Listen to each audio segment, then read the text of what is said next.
वाहगुरू जी का खालसा वाहगुरू जी की फतेह। मैं जगतार सिंहपुरी, जिला यमुनानगर, हरियाणा, इंडिया। ये जो आजकल फार्मर्स प्रोटेस्ट चल रहा है नवंबर 2020, इसके बारे में बात करनी है। अभी अभी मैं सुन रहा था। पहले तो मैं बता देता हूँ आपको, मैं पहले भी बताया है कि मैं किसी के विरोध में नहीं, किसी के हक में नहीं। लेकिन ये आपको भी पता है, जब आहिस्ता आहिस्ता जो हालात क्लियर होते जाते हैं तो सच्चाई के साथ खड़ा होना पड़ता है। और जो हालात को जानते हुए सच्चाई के साथ खड़ा नहीं होता तो वो इंसान भी नहीं ठीक। तो हमारे मजहब में क्या, हर एक मजहब में यही बताया गया कि सच्चाई के साथ खड़े हो जाइए। अभी ये जो आंदोलन चल रहा है, इसके बारे में अभी मैं एक लाइव सुन रहा था किसी का, कि 2 साल पहले से किसी व्यापारी ने 100 एकड़ जमीन जो है वो पानीपत में खरीदी हुई है। वहाँ पे प्राइवेट रेलवे लाइन चली गई है और कंस्ट्रक्शन हो रही है भारी तरीके से। और वैसे जो गोदाम बनने हैं वो 9,000 गोदाम पूरे देश के अंदर बनने हैं। अभी जो मैं सोच रहा हूँ कि जब 2 साल पहले से ये कंस्ट्रक्शन जारी कर दी, रेलवे लाइन भी बिछ गई, पानीपत हरियाणा में जो है 100 एकड़ जमीन भी एक्वायर कर ली गई और 9,000 और बन रहे हैं एक व्यापारी के, तो यहाँ से ये सिद्ध होता है कि ये जो बिल थे ये 2 साल पहले से इनकी जो है भनक जो है वो लोगों को लग चुकी थी, व्यापारियों को। उन्होंने अपना पूरा बंदोबस्त किया हुआ है। अभी जो सरकार है, क्योंकि सरकार के हमायत के और सरकार के शह के बगैर वो जमीन खरीद नहीं सकते थे, एक्वायर नहीं करवा सकते थे इतनी जमीन। तो अभी सरकार के सहारे पे वो जो किया उन्होंने, काम शुरू कर रखा है। अगर वो बिल सारे वापस लेती है सरकार, तो आप देखिए बिल्कुल ही ये तो उल्ट हो जाएगा बिल्कुल भी। और हो सकता है जो सरकार जो लारे लप्पे ला रही है किसानों को, तो उसका यही कारण हो। चलो आइए हम इस बात को भी छोड़ देते हैं। अभी आप ये देखिए कि हम कहते हैं गाय भैंस या दूध देने वाले जो पशु हैं वो दूध देते हैं, हमें बहुत अच्छा है। जो किसान है वो दूध देते हैं, वो अपने शरीर से दूध देते हैं। लेकिन किसान वर्ग जो है ये खाने पीने के लिए आपका वैसे ही अपने खून पसीने से पैदा करता है, फर्क कुछ नहीं है। जो पशु हैं उनको कुदरत ने ऐसा प्रबंध किया उनके अंदर कि वो दूध वगैरह बड़े पवित्र चीजें देते हैं। लेकिन किसान जो हैं ये पैदा करते हैं अपने शरीर से वो चीजें जो हमें जिंदा रखती हैं। अभी आप देखिए, हम इतिहास की बात पे आ जाते हैं। हिंदुस्तान में ब्रिटिश का एक आदमी या एक कंपनी आई थी व्यापार करने के लिए। कितने 100 साल उसके लिए हंगामा हुआ। और आज़ादी के नाम पे क्या कुछ हुआ वो आपको पता है। मुझे इतिहास जो है वो रिपीट करने की जरूरत बिल्कुल भी नहीं है। तो आप देखिए, एक कंपनी आई थी, उसने यहाँ पे हिंदुस्तान में अपना कारोबार शुरू किया। उसको निकालने के लिए हिंदुस्तान की कितनी जानें गई, कितना कुछ बर्बाद हुआ।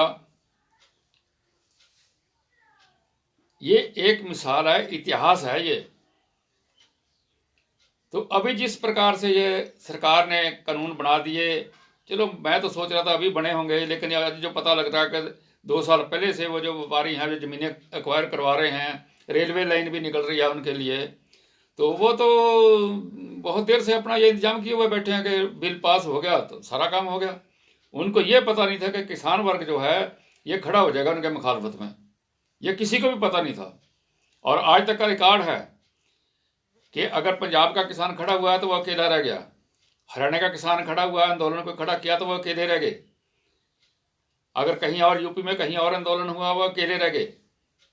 लेकिन इस बार 80 से 85% लोग, हिंदुस्तान के लोग इसके साथ डायरेक्ट या इनडायरेक्ट इसके साथ हैं।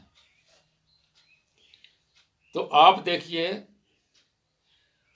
मैं तो ये कहता हूं कि जब 47 से पहले आंदोलन हुए, जितने भी हुए, जिस तरह से भी हुए, इतनी तादाद तब भी सपोर्ट में उनके नहीं थी जितनी के आज किसान आंदोलन के सपोर्ट में जनता है, इतनी उस टाइम नहीं थी। और एक बात और, उस टाइम के और आज के समय में डिफरेंस बताता हूं, क्योंकि मैं देखता हूं, इसीलिए जो देखता हूं उसी के आधार पर बात करता हूं। 47 से पहले 1, 2, 4, 5 लीडरों को जो है पूरी पावर दे दी जाती थी कि आप जो करेंगे ठीक है, जो करेंगे ठीक है, जनता अंधाधुंध पीछे लग जाती थी। लेकिन इस बार जनता के पास बहुत से लीडर हैं जो उन्होंने आगे कर रखे हैं। 1, 2, 3, 4 बिकने वाले नहीं, 1, 2, 3, 4 कुछ लेके बैठने वाले नहीं। अभी इतने लीडर जो इन्होंने किसान यूनियन ने आगे कर रखे हैं वो सारे ही, अगर उनमें से एक आधा कोई ऐसा वैसा भी होगा, लेकिन बाकी तो ठीक हैं। 2, 4 तो खप जाएंगे, 2, 4 अगर वहां फैसला कर ले नहीं कर सकते। देखिए क्या किसान यूनियन ने और किसानों ने कितना दिमाग बरता है। इससे इतिहास में जब इसी इतिहास को हम जब निगाह मार के परखते हैं क्या निकलता है, मुझे तो कहते हुए भी डर लगता है। ये जो हालात बन रहे हैं, 2 साल पहले से जमीनें एक्वायर हो गई और किसान आज आंदोलन पे खड़े हैं और एकदम 80 से 85% लोग सड़कों पे आ गए हैं, आंदोलित हो गए हैं। तो इसका रिजल्ट देखिए, अगर मांगे नहीं मानी जाती, फर्ज कर लो, मांगे नहीं मानी जाती, फर्ज कर लेते हैं, फर्ज करने में क्या हर्ज है। अगर मांगे नहीं मानी जाती, औद्योगिक घराने जो हैं वो अपना स्टोर वगैरह वगैरह वगैरह जो मर्जी बना लेते हैं। जब महंगाई की मार पड़ेगी या इसके दुष्परिणाम निकलेंगे तो जो जनता आज बाहर आ गई है वो जनता उस टाइम भी इससे उग्र रूप धारण करके बाहर आएगी और कंट्रोल से बाहर हो जाएगी। और हो सकता है हम तो तब तक रहें ना रहें, सिविल वार जिसको गृह युद्ध कहते हैं, ऐसे हालात पैदा हो सकते हैं उस टाइम। और ये मैं वैसे हवा में तीर नहीं मार रहा, आप भी सोच कर देखिए, अगर ये बिल वापस नहीं होते, अब ये किसान बेचारे आराम से घर में आके बैठ जाते हैं, कोई बात नहीं। और ये जो इन्होंने सोच रखा है कि ये परिणाम निकलेंगे, अगर ये परिणाम आगे के लिए निकल जाते हैं, आ जाते हैं सामने, तो किसान चुप करके बैठने वाले या ऐसे लोग चुप करके बैठने वाले नहीं है। तो उस टाइम के हालात क्या होंगे। और यह भी मैं बता दूं, मैं हर रोज बोलता हूं, ये आंदोलन कोई छोटा मोटा आंदोलन नहीं अभी रहा गया। जिस डिसिप्लिन से ये लोग ट्रेंड शुदा होते हैं लोग, उनसे भी अच्छी तरह से ये देहात से उठ करके लोग, देहात से उठ करके किसान भाई बहनें बच्चे बुजुर्ग जो इतने डिसिप्लिन से बैठे हुए हैं कि एक मक्खी और मच्छर तक को नहीं भगा रहे। वो देखिए कितना जब्त है उनके अंदर और कुदरती कितना डिसिप्लिन आ गया उनके अंदर। हालांकि उनको हर तरह से उकसाया गया, हर तरह से उकसाया गया, लेकिन वो फिर भी जब्त से बैठे हुए हैं। आप अंदाजा लगाइए, जो आदमी जब्त से बैठे हुए हैं, अगर उनका गुस्सा बाहर आएगा तो क्या होगा। ये आंदोलन मैं हर रोज बोलता हूं, ये 21वीं सदी का ऐसा आंदोलन है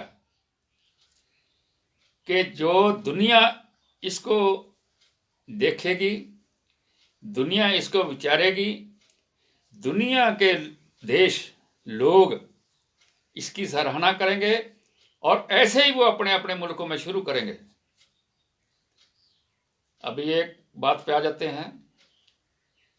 आंदोलन पहले भी बहुत हुए, सन 47 से बाद की बात करता हूँ, पहले की बात से मुझे कोई लेना देना नहीं, पहले क्या हुआ क्या नहीं हुआ कुछ लेना देना नहीं, वो आपको सभी को पता है। आज जो रिजल्ट है वो उसी का रिजल्ट ये निकल रहा है। अगर 47 के बाद से ठीक हालात हो जाते तो ये आज की हालात ये पैदा नहीं होती।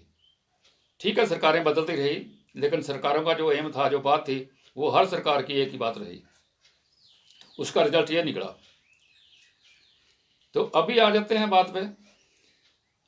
फर्ज करो पंजाब में हुआ, वहां पे बदनाम करने के लिए सिखों को कुछ बना दिया, हिंदुओं को उनसे एक तरफ कर दिया, दूसरे लोगों को एक तरफ कर दिया, मोहम्मडन को एक तरफ कर दिया। यूपी में हुआ तो मोहम्मडन को आगे करके दूसरी कौमों को अलग अलग कर दिया। दिल्ली में हुआ तो वहाँ भी मुस्लिम, सिख, ईसाइयों का और हिंदू कार्ड या हिंदू लोगों को आपस में ही उलझा के रख दिया गया। लेकिन इस बार कमाल है, क्या कुदरत का करिश्मा है ये।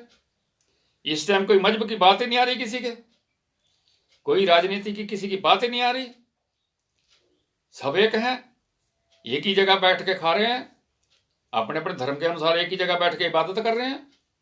कमाल है ये, कुदरत का करिश्मा है ये। वो मजहब जो कभी किसी के साथ बैठने से भी परहेज करते थे, वो आज इकट्ठे एक ही जगह बैठ के एक ही बात बोल रहे हैं। कितना करिश्मा है कुदरत का ये, देखिए आप।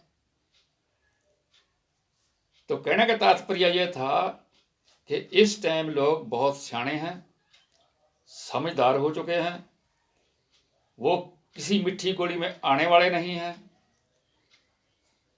और ये जो 2 साल से प्लानिंग बनी हुई थी कि लोग इतने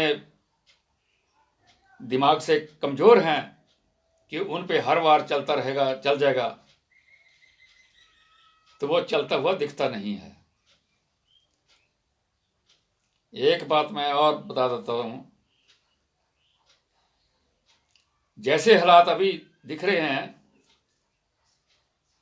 कि 2 साल पहले से बिल बन गए, 2 साल पहले से प्रोग्राम सारा बन गया, लोगों ने जमीनें एक्वायर करवा ली, अभी ये बिल फर्ज करो नहीं होते पास तो लोग बाहर घर को आ जाएंगे। अगर ये बिल नहीं रुकते, पास होते ही हैं किसी न किसी उधेड़ बुन करके, तो रिजल्ट इसका बिल्कुल ठीक लिखने वाला नहीं है। अभी देखिए आप, हर आंदोलन को कुचलने के लिए बहुत से तरीके इस्तेमाल होते हैं।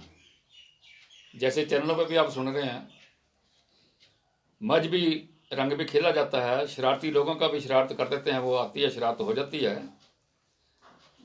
बदनामी भी करते हैं लोग, और उसका रिजल्ट आंदोलन जो नतीजे निकलने वाले थे वो असली नतीजे नहीं निकलते। इस बार भी अगर कोई ऐसी घटना हो जाती है, ये आंदोलन अगर सफल नहीं भी होता, आने वाले समय में मैं फिर बोलता हूं, मैं रहूं ना रहूं कोई बात नहीं, लेकिन ये जरूर याद रखने वाली बात है, आने वाले जमाने में हिंदुस्तान का किसान चुप बैठने वाला नहीं है। आज इतने लोग सड़कों पे आए हैं, आने वाले जमाने के अंदर घर बार लोग छोड़ करके सभी घर से बाहर निकल आएंगे, और तब हालात क्या बनेंगे, उनको रोकने वाले वो भी उन्हीं के बच्चे हैं। ठीक है, वो तनख्वाहें ले रहे हैं, वो सेवा कर रहे हैं, लेकिन जब वो भी समझेंगे कि क्या ठीक है क्या गलत है, तो एक कुदरत का नियम है कि आदमी जितना बिल्कुल बेईमान से बेईमान भी हो, वो भी कभी ना कभी सोचता है कि मैंने क्या गलती की और मेरी में क्या गलती है और ये क्या ठीक है क्या गलत है। जब ये सब लोग समझ जाएंगे कि क्या ठीक चल रहा है क्या गलत है, तो उसके लिए बाहर तो निकलेंगे हर हालत में, और उस सैलाब को रोकना बहुत बहुत मुश्किल होता है। ये बाहर के मुल्कों की जो है वो हालात पे निगाह मार कर देखनी चाहिए, और देखते हैं आप तो उसको समझिए। मुझे दुख होता है इस बात का, मैं बार बार बोलता हूं कि मैं अभी तक किसी के पक्ष में नहीं, किसी के विरोध में नहीं, वो बात करता हूं जो मैं सभी जगह से सुनता हूं, चैनलों पे या और कहीं जहां चल रही है सुनता हूं, उसके रिजल्ट निकालता हूं। मेरी ड्यूटी है, मेरा फर्ज बनता है एक नागरिक के नाते। फिर मैं आजाद हिंदुस्तान का नागरिक होते हुए सभ्य भाषा में विचार प्रकट करने की आजादी का लाभ उठाते हुए बोलता हूं, और ये मेरा हक है कि मुझे जो अच्छा नहीं लगता और जनता और देश के हित में है वो मैं कहूं, और मैं कहता रहूंगा। इसका असर आज ना निकले, मेरे मरने के बाद निकलेगा जरूर, क्योंकि मैं किसी आवेश में आकर के, किसी गुमराही में आकर के, किसी की फेवर में आकर के बगैर सोचे समझे नहीं करता हूं। ये जब बोलता हूं मैं बहुत नतीजे निकाल के फिर बोलता हूं। अभी भी मैं फिर आखिरी बात बोल देता हूं, जो मैंने आज सुना चैनलों पे कि 100 एकड़ जमीन पानीपत में एक्वायर कर ली की किसी घराने ने, और रेलवे लाइन निकल गई, वहां पे गुंडे बैठे हुए हैं रोकने के लिए। गुंडे भी हमारे बच्चे होंगे, गुंडे भी हमारे बच्चे ही होंगे, उनको ठीक है लालच देकर बैठाया हुआ होगा। तो वहां से ये सिद्ध होता है कि ये जो गवर्नमेंट इतना टाइम लगा रही है किसानों को विश्वास दिलाने में, तो हो सकता है सरकार भी फंसी हुई हो, क्योंकि उन्होंने पहले औद्योगिक घरानों को लालच दे दिया या औद्योगिक घरानों को बता दिया, और वो अपना पूरा माल मत्ता लेके तैयार बैठे हैं। अभी उनको भंडार तो भरने हैं, मकान भी बनाने हैं, और इतने में किसान जाग गए, तो सरकार मजबूर है। लेकिन ये देखिए आप, अगर 4-10-15 घराने, मैं बोलता हूँ 80 से 85%, तो आप 15 से 25% लोगों के हक में बोल रहे हैं। अगर वो नाराज हो जाएंगे तो कोई बात नहीं, आप 85% लोगों को तो सेटिस्फाई कर लीजिए। तो मैं फिर बोल देता हूं कि मैं जो बात करता हूं किसी के हक की नहीं है, किसी के खिलाफ नहीं है। तो इसलिए वीडियो देखने के लिए आपका धन्यवाद।